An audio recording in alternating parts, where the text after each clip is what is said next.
Hi folks, this is Mark Smith with Family Tree, and I have a good video for you today. It's entitled, My Narcissistic Parents Wounded the Boy and the Man. Before I get started, I got a couple of things to share.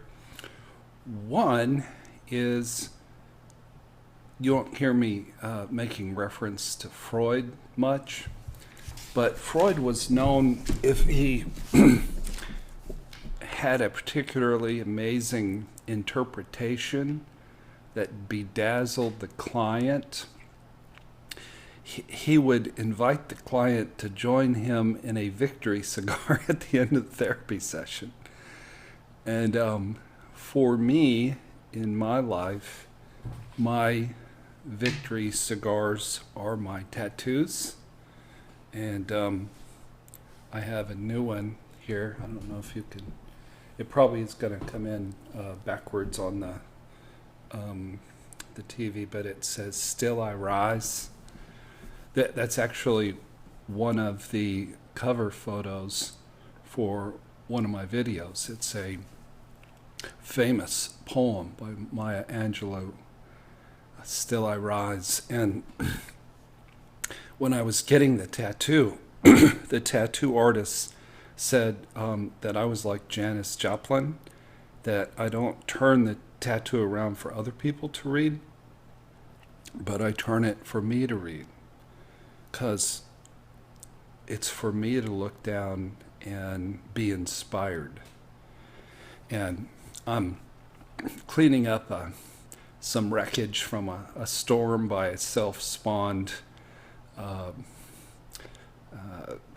bit of narcissistic abuse by proxy, and it's been challenging, and I needed a victory cigar, so Still I Rise. This particular subject has gotten me a bit in touch with my wounded little boy. So I hope not to be real emotional, but who knows what might come up. I had the idea for this while I was exercising at what I call my dojo. And it's a little gym in the basement. And I've been exercising a lot and getting stronger and feeling positive energy. And I was on the elliptical, and I got to thinking about my childhood and how both of my parents were narcissists in really completely different ways. And I was intrigued with how each of their form of self-absorption brought wounding not only to the boy, but also to the man these 57 years later. Originally, I was going to call it Adult Children of Narcissistic Parents, but I got thinking that it was really a story about one particular adult child of a narcissistic set of parents. So what I'm going to do, I think that's Kaminsky, maybe. I've got one like that in my office. I'm going to start with my dad, and then I'm going to talk about his impact upon the boy and upon the man, his particular form of narcissism. And then I'm going to talk about my mom and her particular form of narcissism and how it affected the boy and the man. You guys really have heard me speak about my mother quite a bit, but you haven't heard me talk about my dad much. And that might be some sexism from the day of the 60s and the 70s when I was raised, when raising the kid was sort of on the mom, and dad's, sort of got off the hook a little bit. And my dad was very abandoning, but he wasn't abusive at all. Not once in my childhood was my dad abusive in any way, shape, or form. But rarely was he not abandoning, was the issue. So my dad, I wouldn't even call a cluster B a narcissist, but his self-absorption was so all-encompassing that he might as well have been a narcissist. He was almost emotionally autistic. He just had this bubble around him at all times. He was very sweet, but all that sweetness didn't do his children a whole lot of good. So when you were around my dad and the television was on, you were invisible. He was constantly watching movies, and he would clap his hands, say, "We got an all-time biggie," talking about the movie that was on. And any old crappy movie that was on was an all-time biggie. But if it had John Wayne in it, then it was especially an all-time biggie. My dad was an addictive bridge player. A lot of you had alcoholic parents, and I didn't have alcoholic parents, but when I hear playing bridge, I hear drinking alcohol, because it was sort of the all-consuming addiction of my dad's life. For a period of time, my dad was a postal worker in the Los Angeles area, and he was a lifetime bridge master, and one of his regular partners was the actor Omar Sharif, Lawrence of Arabia. Who would have thought that my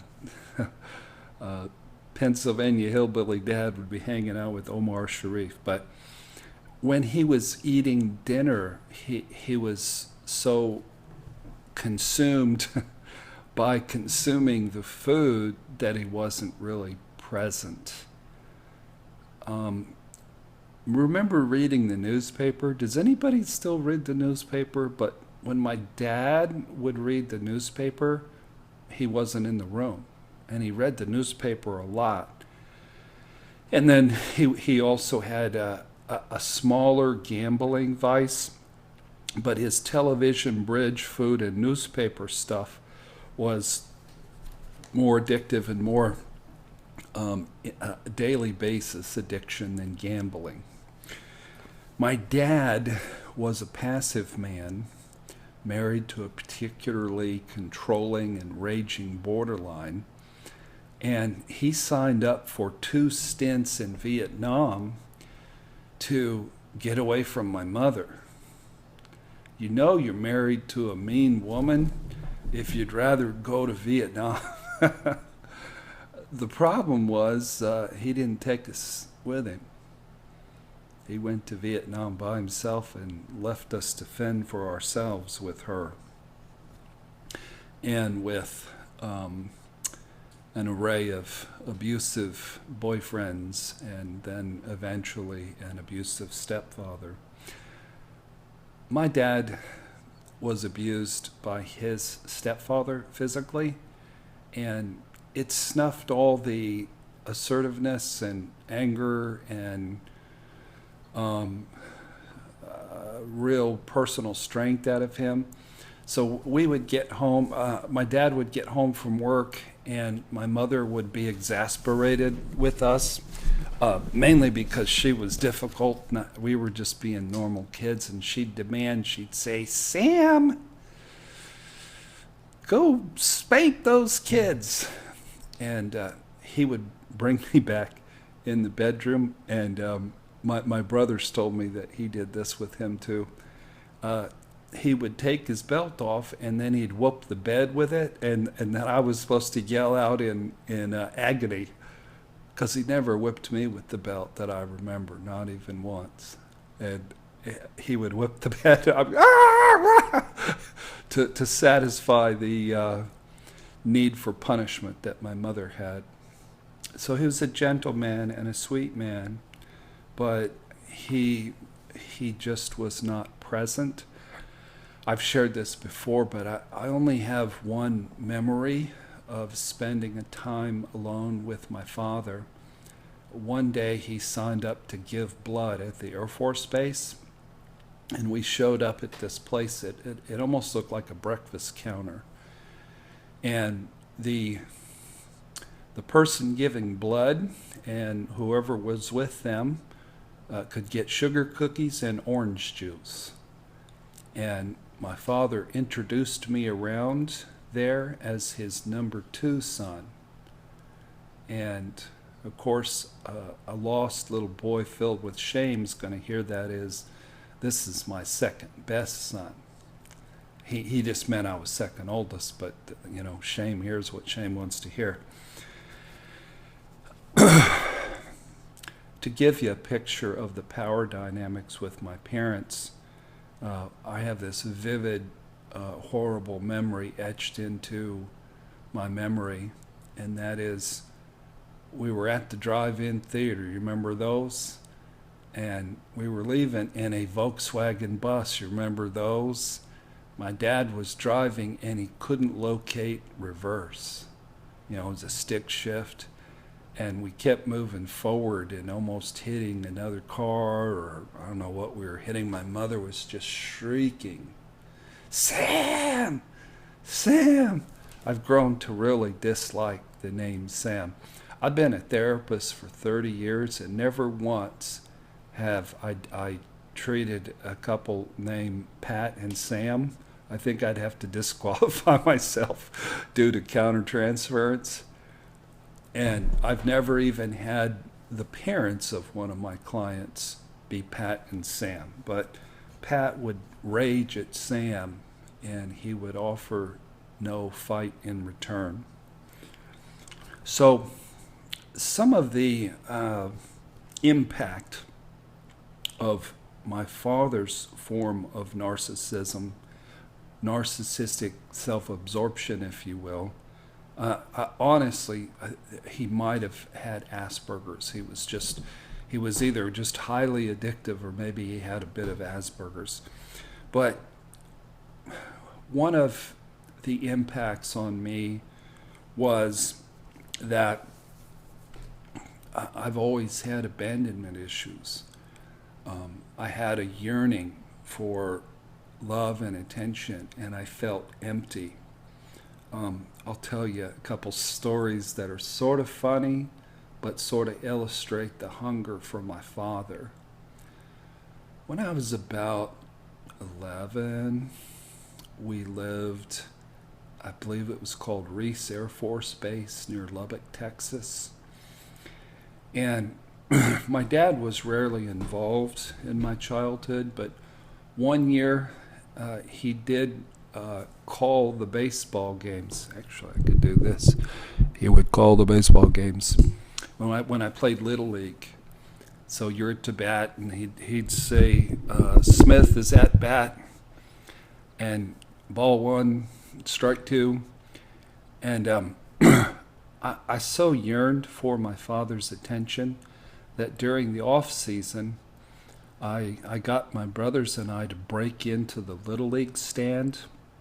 We ate stale popcorn.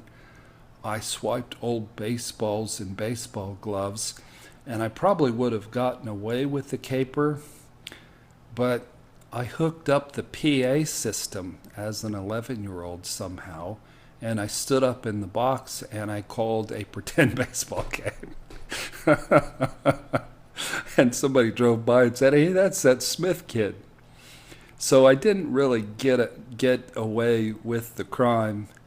And I wish the people who the military police who came and picked me up, I wish they would have figured out what I was doing. That it wasn't about stealing the baseballs. It was about me trying to long for connection with my father. And I wish they would have sentenced us to family therapy. Instead of, I was on probation and I was publicly shamed and I couldn't go to the movies or the PX or the bowling alley for 6 months. The other story was one day my dad came home, and I was a little boy, and I was hungry for anything that my dad had to offer. And I saw that he had a candy bar in his pocket. And so I wanted part of my father. I wanted part of his candy bar, and I snuck in, and I found it, and I ate it. Turned out to be an X-Lax candy bar. And I paid some time for that particular crime as well, sitting on the pot in pain of one sort or another. But that gives you an idea how a father's absence can give a son hunger for attention and nurturing of any sort. My father taught me a lot about baseball, about the Pittsburgh Pirates. We were big Pittsburgh. The sun rose and fell upon the Pittsburgh Pirates. And in 1979, when they won the World Series against the Baltimore Orioles in 7 games, that was the pinnacle of my connection to my father. But I lacked confidence as a young man. He taught me about baseball, but he didn't teach me about repairing things, changing my oil. He taught me all the wrong things by example in how to handle money. And I just didn't learn how to be a confident young man. One of my buddies on the basketball team, Tommy, was in a large established family with a lot of boys and a strong father and a successful business. And Tommy, he was the quarterback on the football team. He was the prom king. He just carried himself with a lot of confidence, and a lot of that didn't come from Tommy. It came from his father and from his family system. I didn't have that. My father being so weak and self-absorbed, part of the implications of that is I became shy, withdrawn, overly independent. And as a young man, I became an overfunctioner. I didn't really expect my dad to do much for me. We moved a lot with my father in the Air Force, and therefore I just had this sense of lacking roots until we rooted ourselves in Kokomo, Indiana from the 8th grade through the end of high school. We moved every year and a half. So my model of my father was that, he was just a weak man. And I determined that I was going to be a strong man. But ironically, what happened was in this relationship, the 6.5-year relationship with a borderline like my mother, she would rage at me the way my mother would rage at my father. And I thought I was a strong man. I thought I was different than him. But I would cower at the rage that came from this woman. Sometimes she would come and actually physically hold me down the way my mother held me down in rage. So my model for male weakness was my father. And because my dad didn't make a lot of money and there were so many kids, I still feel like a really poor person. Throughout my career, I've actually made a good bit of money. I haven't been good at holding on to it due to various Narcissistic Abuse Syndrome, financial destruction events. But both my brothers and I have said the same thing. It doesn't matter how much money you make. If you grow up poor in your spirit, it's hard to change that. So, what I'm going to do is I'm going to make 2 separate videos because we're at almost 20 minutes and I haven't even warmed up to talk about my mother. So this first video I'm going to call My Narcissistic Father wounded the boy and the man.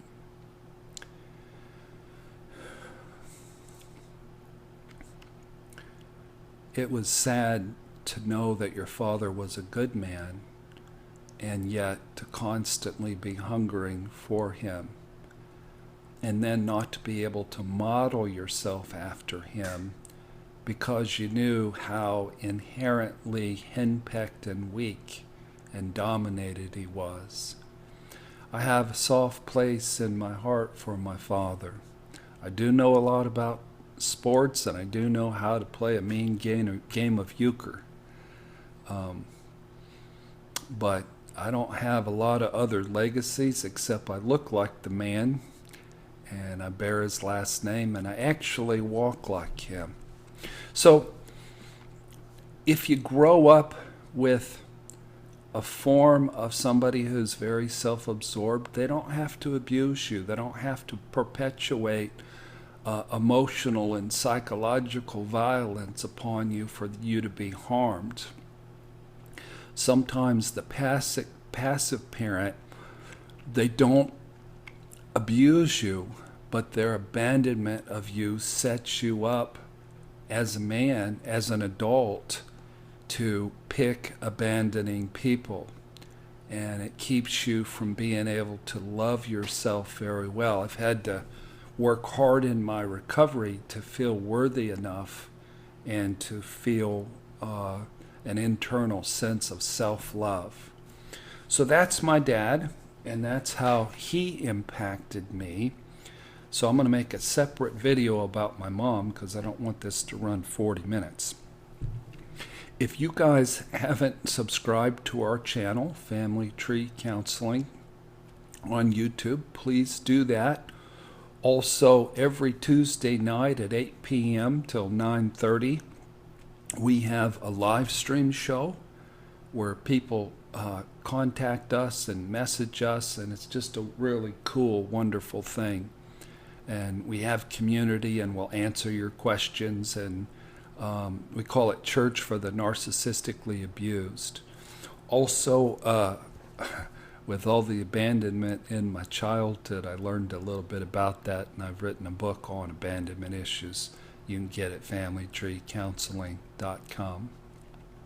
Thank you for watching. I'll be right back with you with a similar but different story about my mother. Thank you for watching. God bless.